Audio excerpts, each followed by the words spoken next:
Kenapa hadis ini dimasukkan di dalam bab ikhlas wa ihdorin niyah, ikhlas dan menghadirkan hati.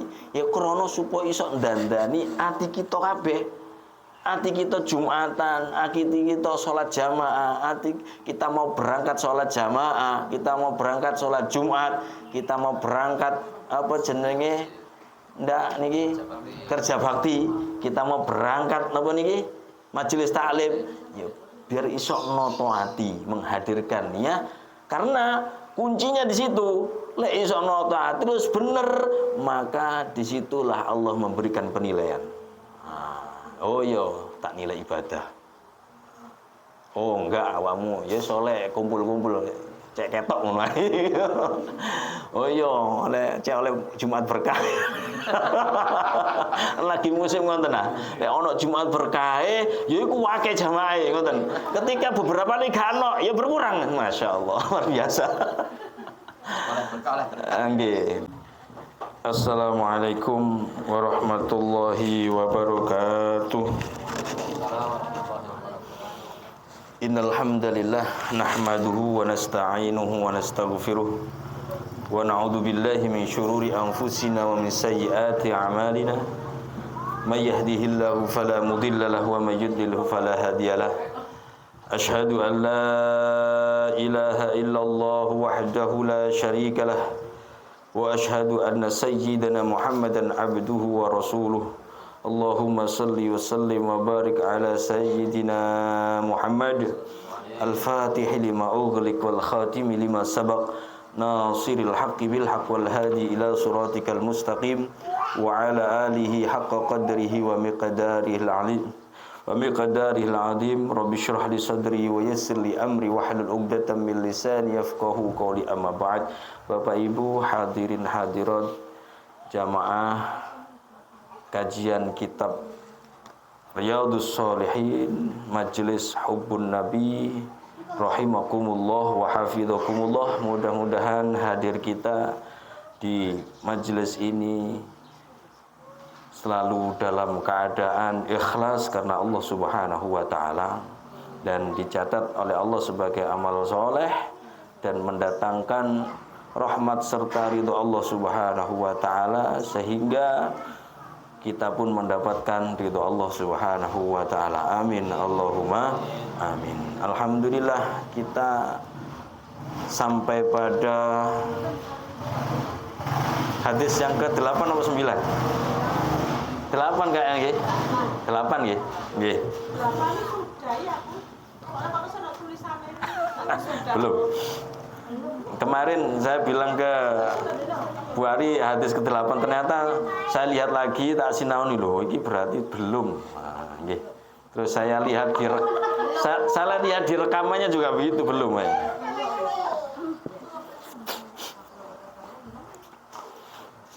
Tayyib.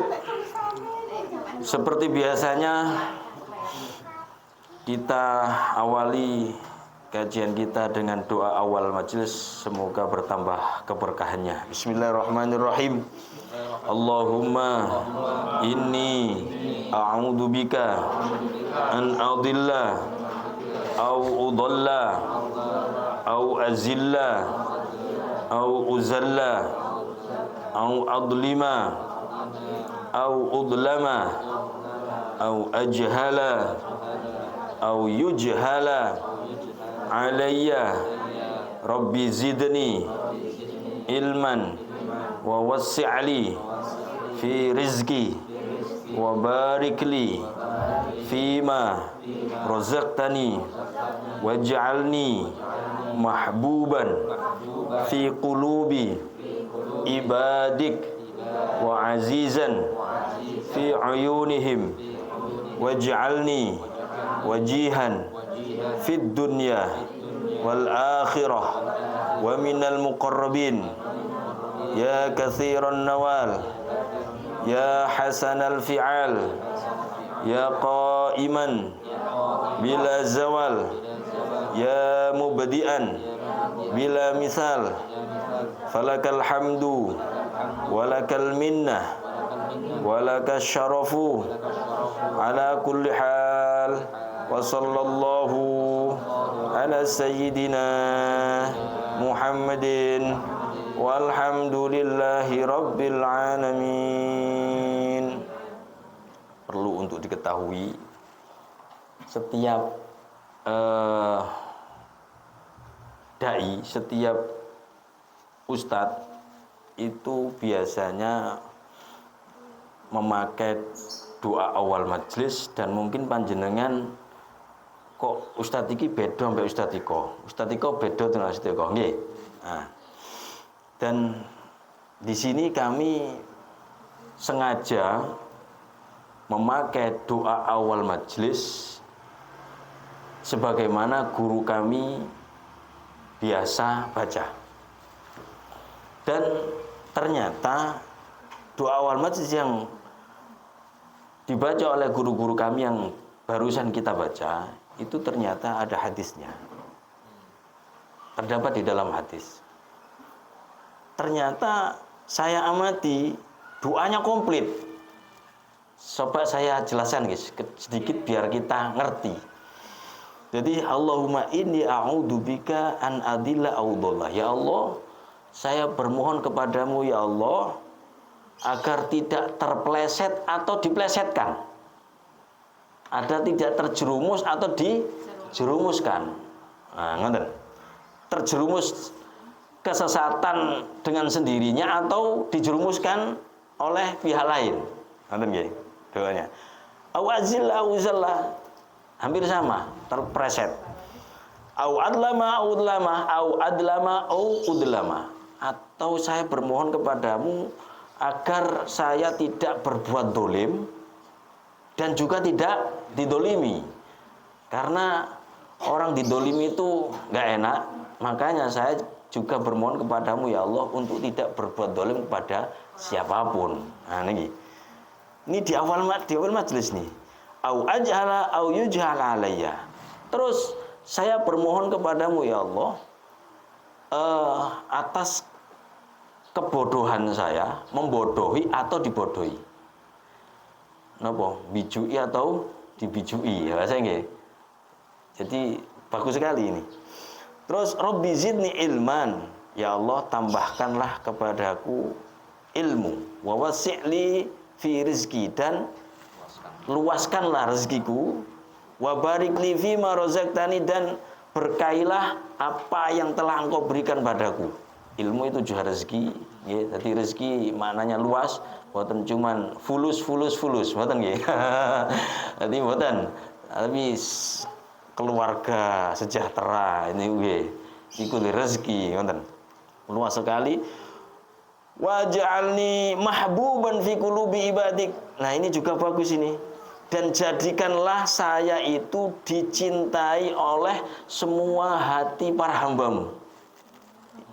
Jadi kita berdoa pada Allah agar semua hamba Allah ini cinta kepada kita, senang kepada kita. Nah, jadi disenangi wong.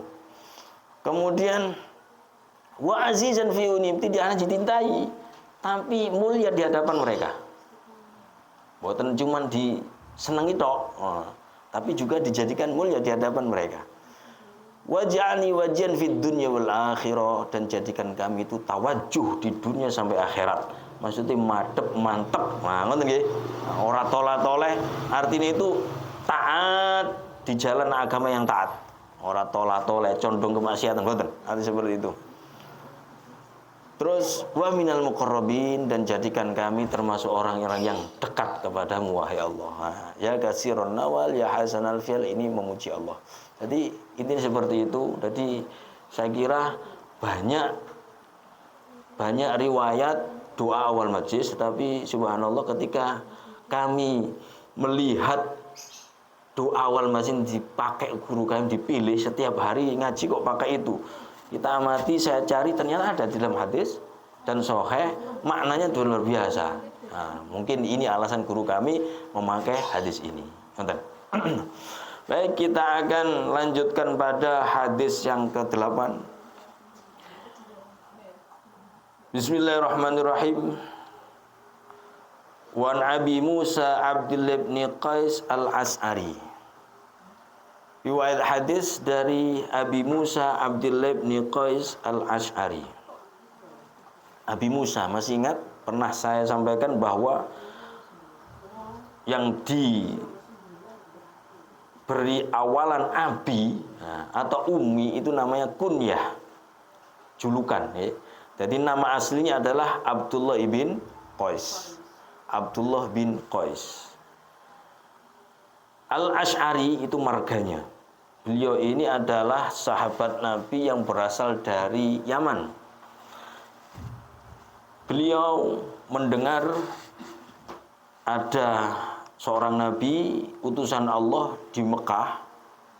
Kemudian beliau ingin menemuinya, ingin membuktikannya ke Mekah. Dari Yaman ke Mekah sendiri.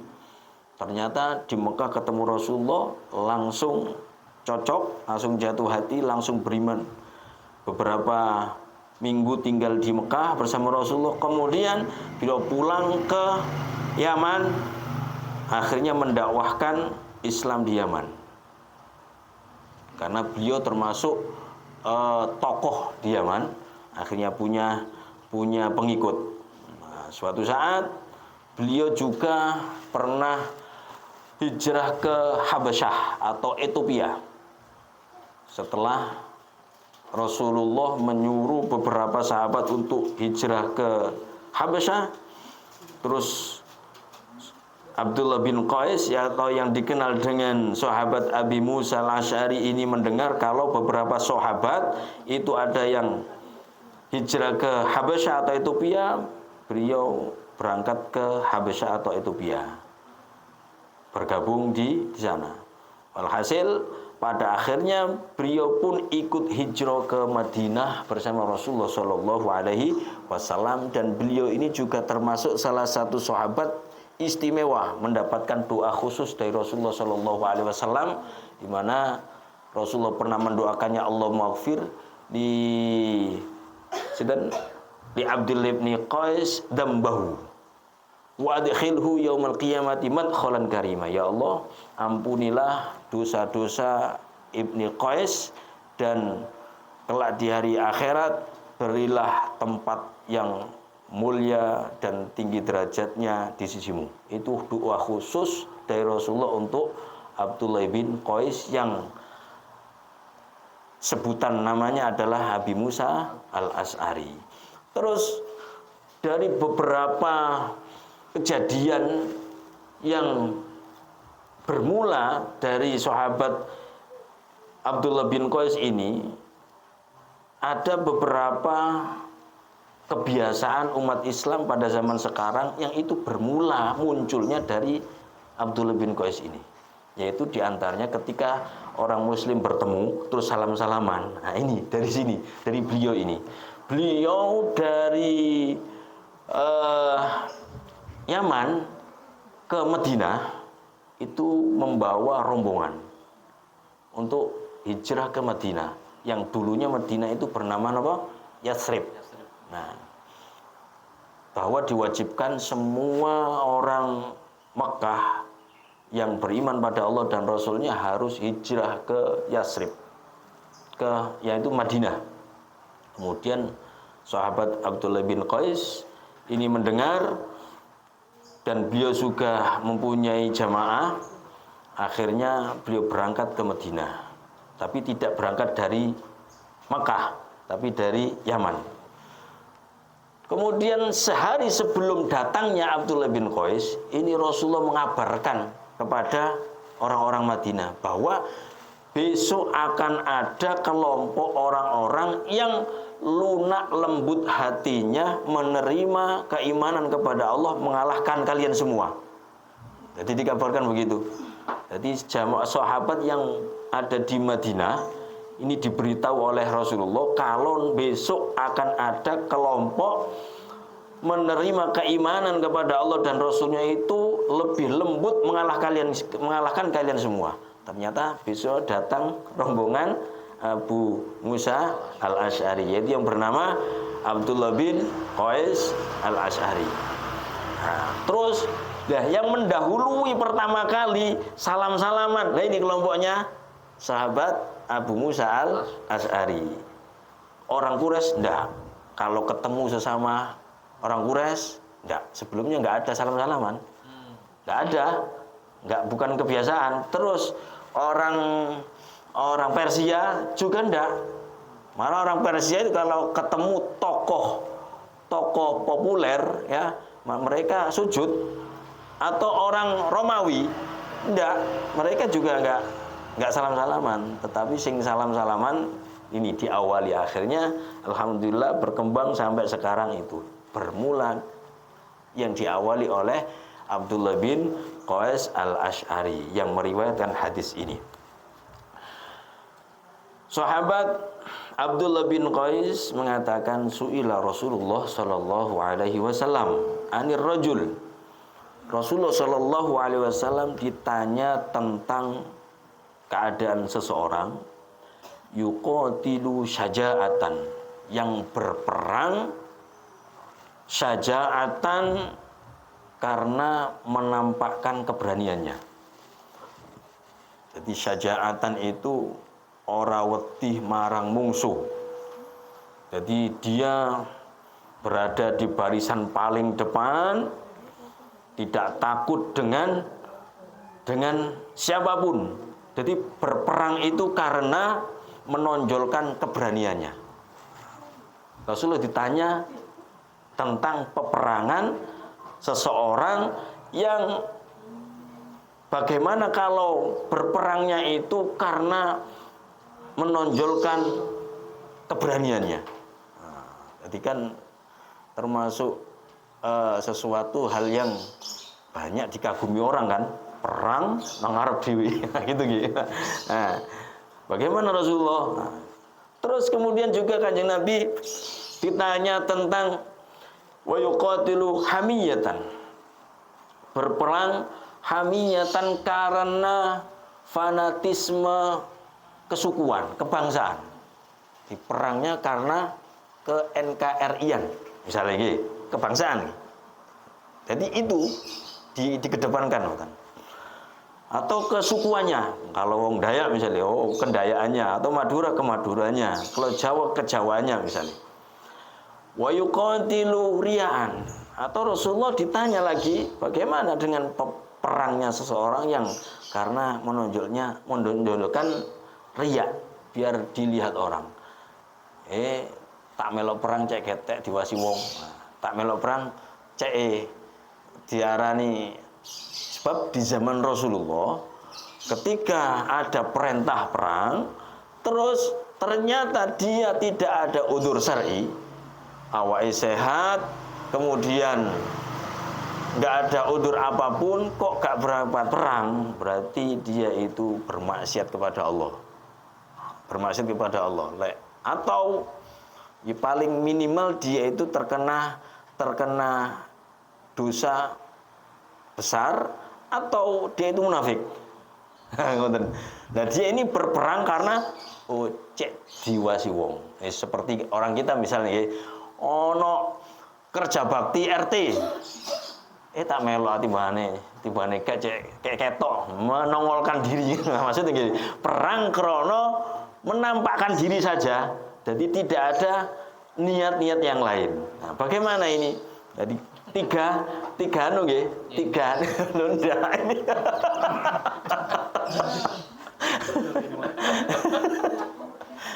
Tiga niat berperang, tiga perkara ini. Satu, menonjolkan keberanian. Dua, menonjolkan kesukuan kebangsaannya. Tiga, menonjolkan biar dilihat orang, menongolkan diri saja gitu.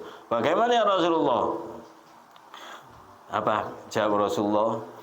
Ayyudzalika fisabilillah, manakah di antara itu semua yang perang di jalan Allah wahai Rasulullah? Manakah sabilillah itu? Sing krana Gusti Allah niki sinten Kanjeng Nabi? Faqala Rasulullah sallallahu alaihi wasallam, maka Rasulullah sallallahu alaihi wasallam menjawab man qatala litakuna kalimatullahi hiyal ulya fa huwa fi sabilillah. Jawab Rasulullah tidak dijawab satu persatu, tapi satu jawaban mengenai semuanya. Siapa itu yang fisabilillah wahai Rasulullah? Terus Kanjeng Nabi, man, yaitu orang kota yang berperang, litakuna, supaya menjadi kalimatullah. Kalimatullah ini adalah dinullah, agama Allah. Dia berperang supaya agama Allah itu ya Allah menjadi tinggi. Agama Allah itu agar menjadi semakin berjaya. Agama Allah itu semoga semakin menyebar ke seantero jagat. Nah, perang itu karena menghidupkan agama Allah. Fahuwa fi sabilillah, maka perang itulah yang ada di jalan Allah. Itu perang sabilillah namanya. Nah, jadi sekian banyak orang yang berperang, ketoke musuh wong kafir begitu. Tapi berangkatnya beda-beda. Sekian banyak orang sholat Jumat, tapi niatnya beda-beda. Kita tidak tahu. Setiap orang kerja bakti juga begitu. Dan setiap orang mencari ilmu begitu. Kenapa hadis ini dimasukkan di dalam bab ikhlas wa ihdoriniyah, ikhlas dan menghadirkan hati? Ya krono supaya iso ndandani ati kita kabeh. Ati kita Jumatan, ati kita sholat jamaah, ati kita mau berangkat sholat jamaah, kita mau berangkat sholat Jumat, kita mau berangkat apa jenenge ndak niki kerja bakti, kita mau berangkat napa niki majelis taklim, ya biar iso noto hati, menghadirkan ya, karena kuncinya di situ. Lek iso noto hati terus bener, maka disitulah Allah memberikan penilaian. Oh yo, tak nilai ibadah. Oh enggak, awamu ya soleh kumpul-kumpul cek ketok ngono ae. Oh yo, oleh cek oleh Jumat berkah. Lagi musim ngoten nah. Lek ana Jumat berkah ya iku akeh jamaahe ngoten. Ketika beberapa nih gak ono ya berkurang. Masyaallah, luar biasa. Oleh berkah oleh berkah. Nggih, dadi berbeda-beda orang, maka terus bagaimana ketika orang mati dalam keadaan berperang benar-benar melawan orang kafir seperti di Palestina. Nah, di Palestina dibunuh ambek tentara Zionis misalnya, mati. Ya, mereka hukum syahid. Nah, kita hukumi dengan syahid dunia, maka cara merawat jenazahnya ora usah didusi, ora usah dikafani. Langsung dipendem sak kelambi-kelambine, sak gete-getene. Nah, wonten. Lah adapun niatnya ini bakana Gusti Allah dewe-dewe. Ngoten nggih. Nah, seperti halnya orang kok wis berangkat ngaji, ya insyaallah wis apik itu wis, Pak. Adapun penilaiannya ya wis pelaksanaan Gusti Allah. Nah, wonten. Kita lanjut insyaallah pada kesempatan kali ini kita akan tuntaskan bab ikhlas wa ihdoriniyah. Karena nggih. Untuk menguatkan tadi kan niat ikhlas ya, untuk menguatkan untuk apakah kita harus mengucapkan minimal sebelum misalnya kalau mau ngaji gini ya, kita harus mengucapkan bismillah ya Allah, saya niat ngaji ikhlas lillahi ta'ala, atau harus begitu untuk menguatkan biar tidak tercampur dengan niatan-niatan yang lain. Nggih. Ya sama intinya dengan sholat nggih.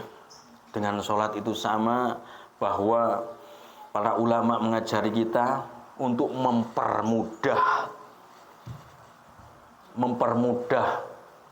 niat di dalam hati kita itu dilafatkan dulu untuk mempermudah tujuannya. Tujuannya hanya untuk mempermudah. Tapi yang dicatat Allah ya di dalam hati kita itu. Wonten. Kadang orang sholat duhur, kenapa harus diajari? Saya menyengaja sholat duhur karena Allah, misalnya gitu. Itu kan melafatkan itu. Atau dengan bahasa Arab, usolli fardhu duhri makmuman lillahi ta'ala. Lah, lafat ini gunanya untuk mempermudah nuntun hati kita biar mudah niat saja. Nah, itu memudahkan ya, caranya melafatkan itu. Nah, terus dia sudah terbiasa tanpa melafatkan niat, bisa, ya enggak apa-apa. Karena yang ditulis, yang dihitung adalah dalam hati itu. Yang namanya niat adalah fil qalub.